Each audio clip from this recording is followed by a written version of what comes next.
नमस्कार साथियों, आज हम composition and function of blood के बारे में अध्ययन करेंगे। ये BSc second paper second animal physiology and biochemistry का टॉपिक है। इसमें अपन बात करेंगे कि ब्लड क्या है, इसके भागों के बारे में बात करेंगे, जिसमें प्लाज्मा और ब्लड कार्पल्स में डब्ल्यूबीसी, आरबीसी, प्लेटलेट्स और अंत में अपन फंक्शंस ऑफ ब्लड के बारे में चर्चा करेंगे। तो सबसे पहले बात करते हैं अपन ब्लड के बारे में। तो रुधिर एक लाल रंग का क्षारीय एवं तरल संयोजी ऊतक होता है। ये एक शांत तरल है और इसकी शांतता की अगर अपन बात करें तो ये जल से करीब 5 से 6 गुना होती है। रुधिर की जो उत्पत्ति है भ्रूण की मेसोडर्म से होती है और मानव में लगभग 5 लीटर रुधिर होता है। इसके दो प्रमुख भाग है, एक है प्लाज्मा और दूसरा ब्लड कार्पल्स।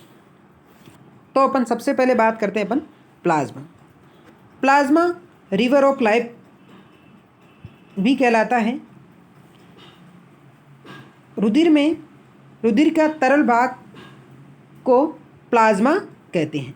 ये हल्के पीले रंग का तरल क्षारीय तरल होता है, जिसकी पीएच की बात करें तो 7.3 से 7.5 के मध्य होती है।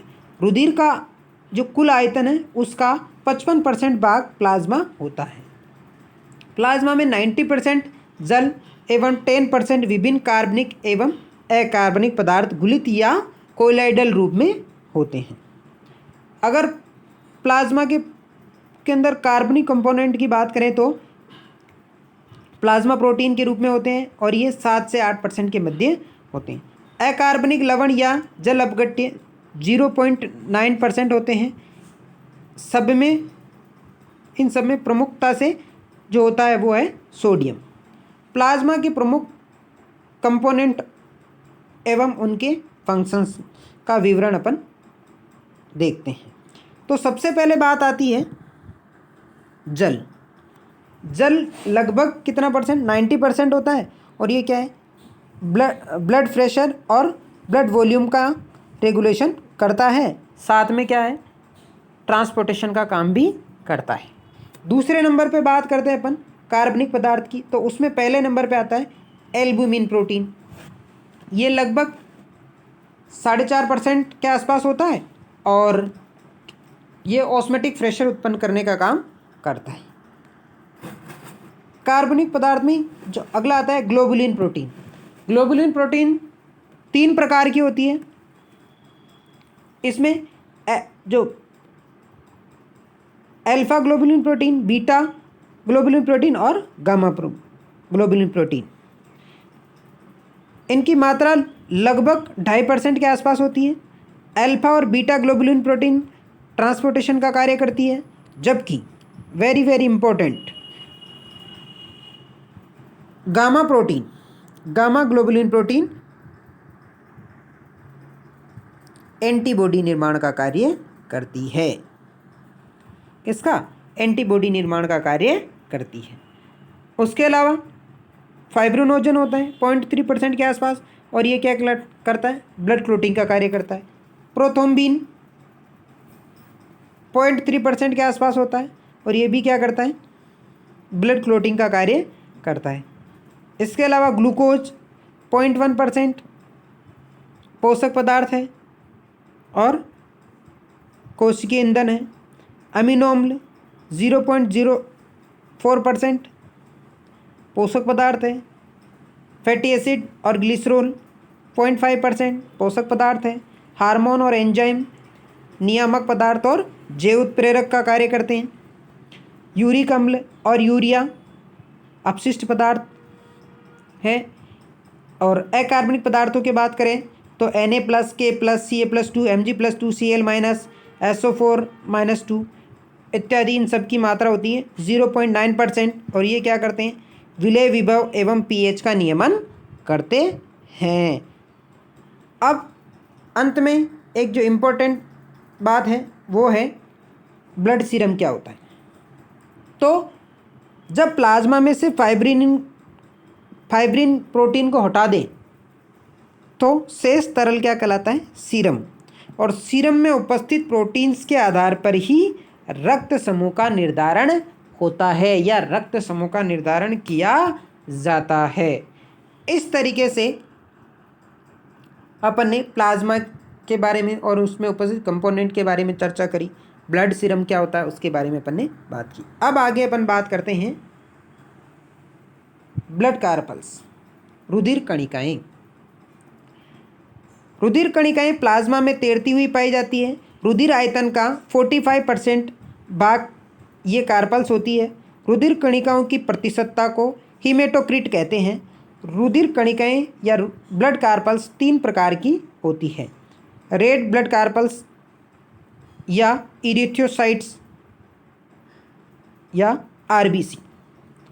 2 वाइट ब्लड कार्पल्स, ल्यूकोसाइट या डब्ल्यूबीसी। और तीसरा ब्लड प्लेटलेट्स। तीनों के डायग्राम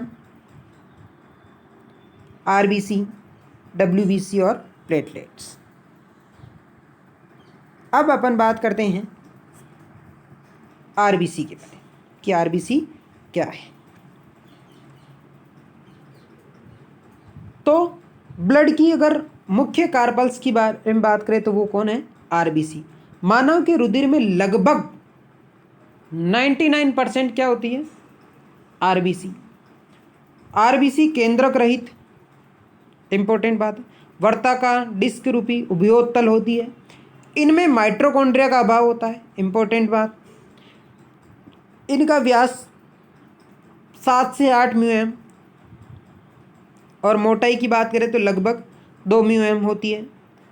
अगर वयस्क पुरुष में इनकी संख्या की बात करें तो 52 लाख प्रति घन mm और महिलाओं में बात करें तो 47 लाख यानी 47 लाख प्रति घन mm होती है।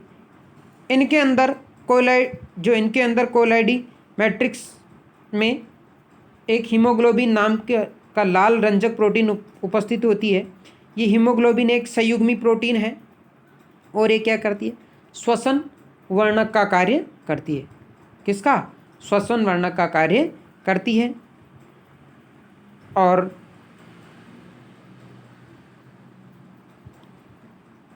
इसमें फेरस आयन 4 पॉलीपेप्टाइड श्रृंखलाओं से जुड़ा हुआ होता है और हीमोग्लोबिन ऑक्सीजन के साथ उत्क्रमणीय क्रम में जुड़कर ऑक्सोहीमोग्लोबिन बनाता है, जो क्या है? ऑक्सीजन का परिवहन का कार्य करता है।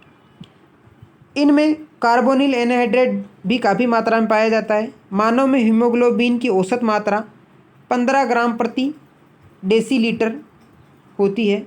हीमोग्लोबिन के कारण ही मानव के रुधिर का रंग क्या होता है? लाल होता है।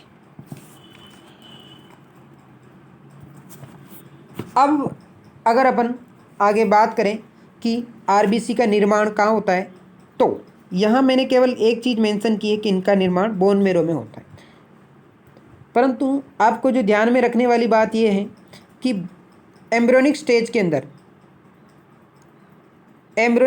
के 2nd मंथ तक आरबीसी का निर्माण योग से एवं प्लेसेंटा में होता है। इसके अलावा 2nd से 5th मंथ तक ये यकृत, प्लीहा एवं थाइमस में आरबीसी का निर्माण होता है और वयस्क प्राणी में आरबीसी का निर्माण बोन मेरो द्वारा होता, रेड बोन मेरो द्वारा होता है।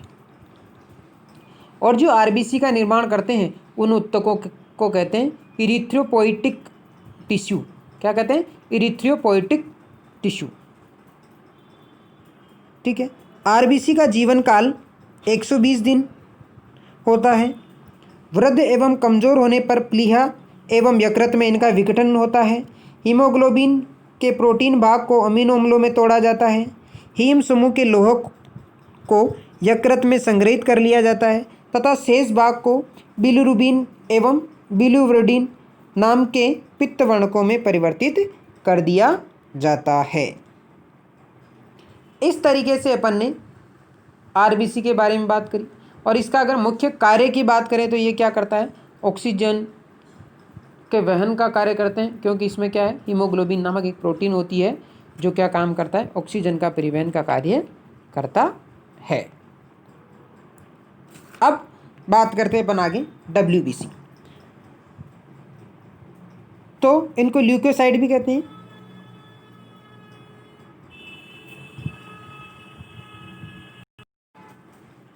ये केंद्रक युक्त रंगहीन कणिकाएं होती है। वयस्क मानव में इनकी संख्या लगभग 7000 प्रति घन mm होती है। मानव में आरबीसी तथा डब्ल्यूबीसी की संख्या लगभग 600:1 के अनुपात में होती है। इनका आकार भिन्न प्रकार का होता है। इनका निर्माण बोन मेरो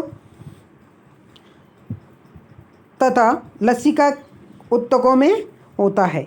इनका जीवन काल 4 से 5 दिन तक होता है। अमीबीय गति इनका विशेष लक्षण है। और मुख्य प्रकार से 2 प्रकार की डब्ल्यूबीसी होती है। एक होती है ग्रेनुलोसाइट और एक होती है एग्रेनुलोसाइट। तो सबसे पहले अपन बात करते हैं ग्रेनुलोसाइट की। तो ग्रेनुलोसाइट क्या होता है, पहली बात तो कि डब्ल्यूबीसी कोशिकाओं के कोशिका द्रव्य में ग्रेन्यूल्स पाई जाती हैं। इस वजह से इनको क्या कहते हैं, ग्रेनुलोसाइट। और इनका जो न्यूक्लियस होता है वो क्या है, पॉलीमॉर्फिक होता है। इस कारण से इनको क्या कहते हैं, पॉलीमॉर्फो न्यूक्लियर ग्रेनुलोसाइट या पॉलीमॉर्फो न्यूक्लियर ल्यूकोसाइट। अब इनका केंद्रक कई लोब से बना होता है और ये लोब आपस में क्या होते हैं, एक तंतु द्वारा जुड़े हुए होते हैं। अब ये ग्रेनुलोसाइट 3 प्रकार के होते हैं। पहला होता है न्यूट्रोफिल्स। इनके कोशिका द्रव्य में सूक्ष्म कण होते हैं जो अम्लीय या क्षारीय दोनों ही प्रकार के अभिरंजकों द्वारा हल्के बैंगनी रंग के अभिरंजित हो जाते हैं। डायग्राम में आपको दिख रहा होगा, ये तीनों ग्रेनुलोसाइट है और ये क्या है, न्यूट्रोफिल्स, हल्के बैंगनी रंग के। किससे, चाहे इनको इयोसिन से अभिरंजित करो या मेथिलिन ब्लू से, दोनों ही प्रकार के अभिरंजकों से क्या हो जाते हैं, हल्के बैंगनी अभिरंजित हो जाते हैं। ठीक है। इनके केंद्रक के पिंड की बात करें तो डायग्राम में भी दिख रहा होगा, 2 से 7 पिंड होते हैं इनके केंद्रक के।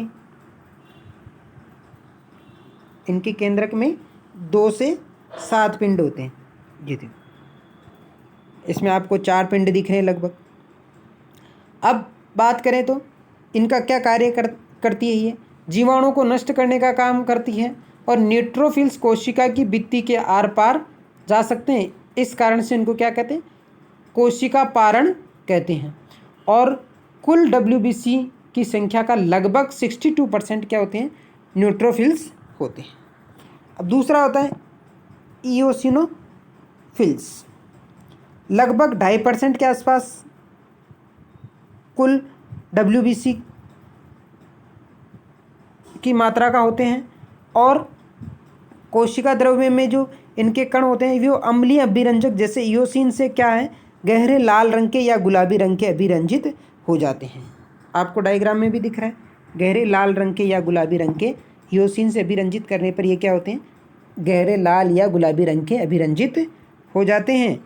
और इनका जो केंद्रक होता है वो क्या होता है, बाइलोब्डेड होता है, यानी कि द्विपिंडकीय होता है। डायग्राम में भी दिख रहा है आपका, इनका केंद्रक क्या होता है, द्विपिंडकीय। ठीक है। अब बात करें अपन ये क्या करते हैं, तो परजीवी संक्रमण एवं एलर्जी प्रतिक्रियाओं के समय इनकी संख्या बढ़ जाती है। किनकी, इओसिनोफिल्स की।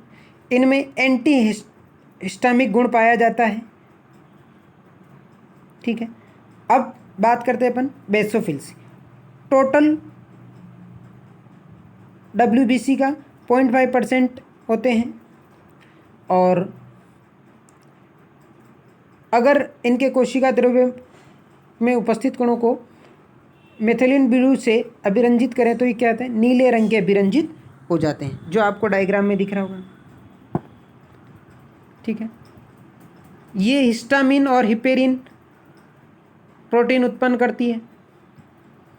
ठीक है, इस तरीके से अपन ने तीनों के बारे में, ग्रेनुलोसाइट के बारे में बात करी। अब बात करते हैं अपन एग्रेनुलोसाइट। इन्हें एक केंद्रीय श्वेताणु यानी मोनोन्यूक्लियर ल्यूकोसाइट भी कहते हैं। इनके कोशिका द्रव्य में कणिकाएं नहीं पाई जाती। केंद्रक अंडाकार सेम के बीज की आकृति का होता है। ये दो प्रकार के होते हैं, एक मोनोसाइट, पहला मोनोसाइट, और दूसरा होता है ल्यूकोसाइट। तो पहले बात करते हैं अपन मोनोसाइट। ये बड़े आकार की कोशिकाएं होती हैं और ये भक्षणकारी होती है।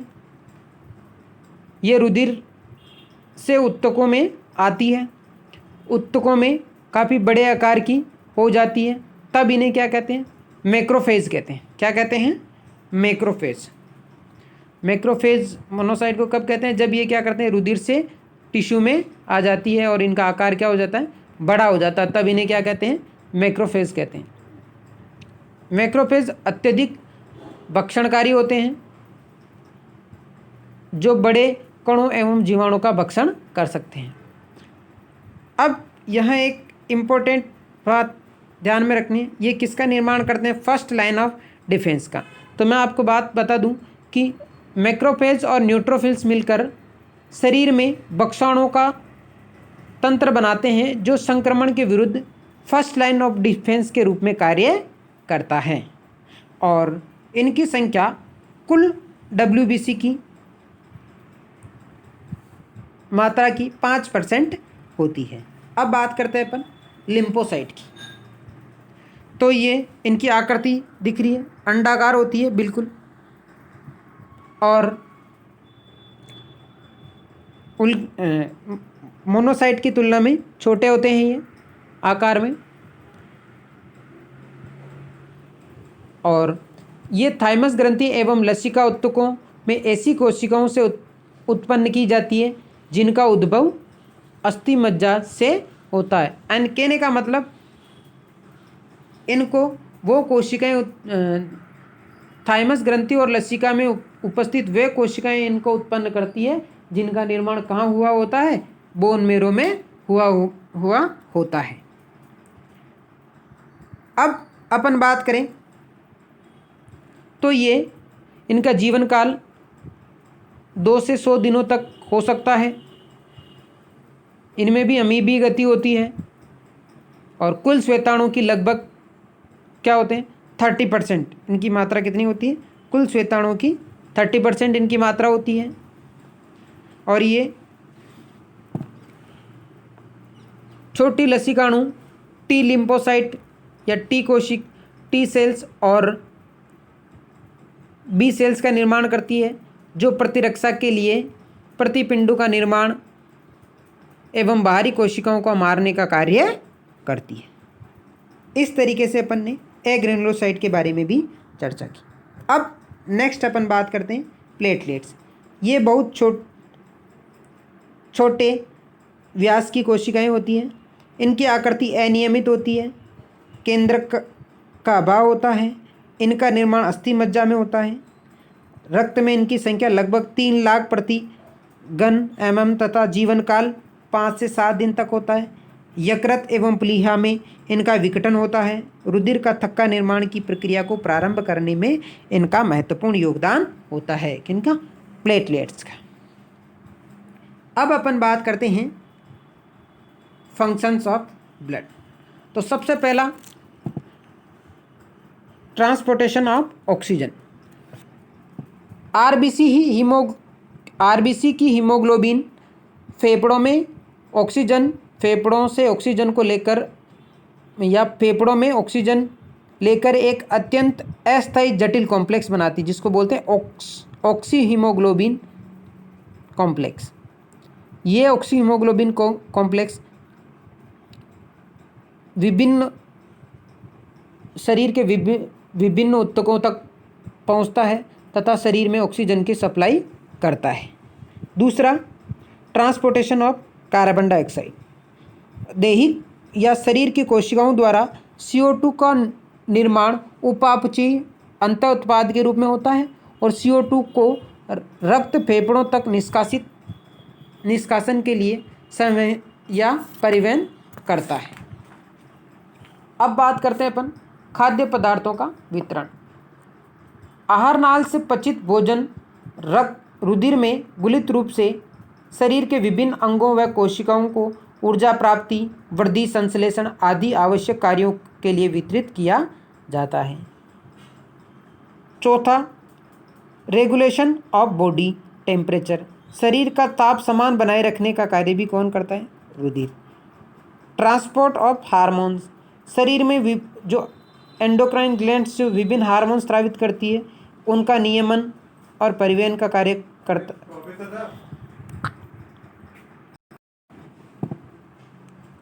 अब आते हैं प्रोटेक्शन अगेंस्ट डिजीज, रोगों से बचाव। अगर रुधिर की